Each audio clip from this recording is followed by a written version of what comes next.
Oke, jadi Indonesia itu negara besar, luas, beragam, dan punya sejarah literatur yang panjang. Tapi ada satu pertanyaan yang masih terus diperdebatkan sampai hari ini.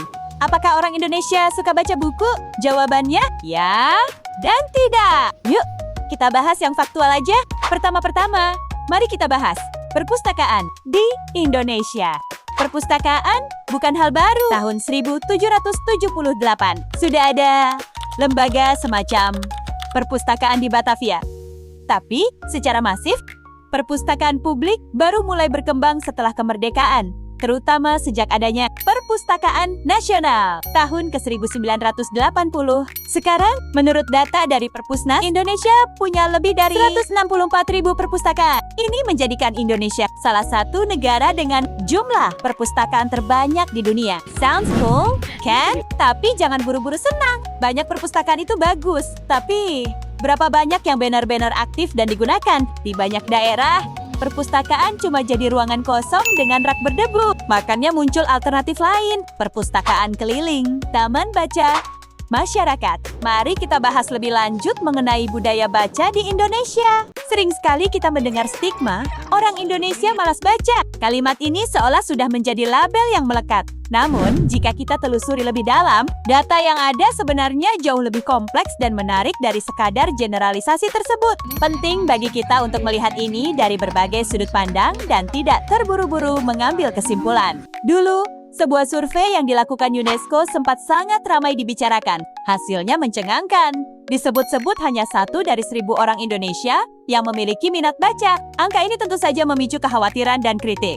Namun, penting untuk digarisbawahi bahwa data tersebut bukanlah data resmi yang dirilis oleh Lembaga Statistik Nasional kita. Kemudian, ada juga data dari Central Connecticut State University pada tahun 2016 yang menempatkan Indonesia di peringkat 60 dari 61 negara dalam hal literasi. Ini juga sering dikutip untuk memperkuat narasi malas baca tersebut. Tapi mari kita berhenti sejenak dan bertanya, apakah data tahun 2016 ini masih sepenuhnya relevan dengan kondisi kita saat ini? Dunia bergerak cepat, dan kebiasaan masyarakat bisa berubah drastis dalam waktu kurang dari 1 dekade. Faktanya, ada banyak bukti yang menunjukkan bahwa budaya baca kita sedang berkembang dan bertransformasi. Stigma malas baca perlu dipertanyakan kembali. Ambil contoh aplikasi perpustakaan digital seperti iPusnas. Aplikasi ini kini sudah memiliki lebih dari 1 juta pengguna. Angka ini bukan sekadar statistik, melainkan cerminan nyata dari tingginya minat masyarakat untuk mengakses buku secara digital, kapanpun dan dimanapun. Ini adalah bukti konkret bahwa ada begitu banyak orang yang aktif mencari dan membaca buku. Hanya saja mediumnya mungkin sudah bergeser. Selain itu, kita juga melihat komunitas baca yang semakin aktif dan menjamur di berbagai kota. Dari klub buku di kafe-kafe, diskusi sastra di kampus, hingga fenomena BookTok di media sosial yang menginspirasi banyak orang untuk membaca dan membagikan ulasan buku mereka. Aku cek orang ini dulu lah, masuk ke sini. Ini menunjukkan bahwa membaca bukan lagi sekadar aktivitas personal, tetapi juga menjadi bagian dari interaksi sosial dan tren budaya. Keberadaan komunitas-komunitas ini menciptakan ekosistem yang mendukung dan mendorong kebiasaan membaca.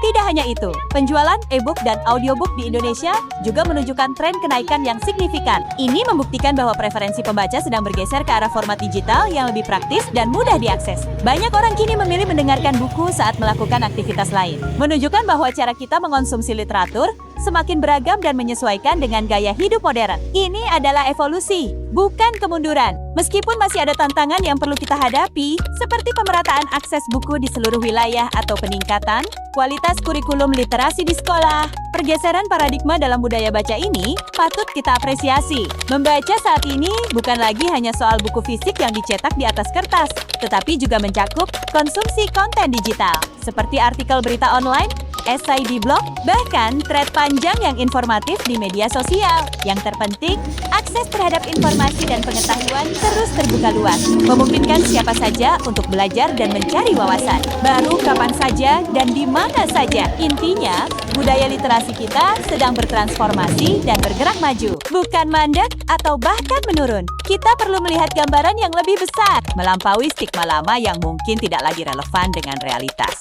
Mari kita terus dukung dan kembangkan kebiasaan membaca dalam segala bentuknya, baik itu buku cetak, e-book, audiobook, maupun artikel digital. Dengan begitu, kita bisa bersama-sama mewujudkan Indonesia yang lebih cerdas, berpengetahuan, dan maju.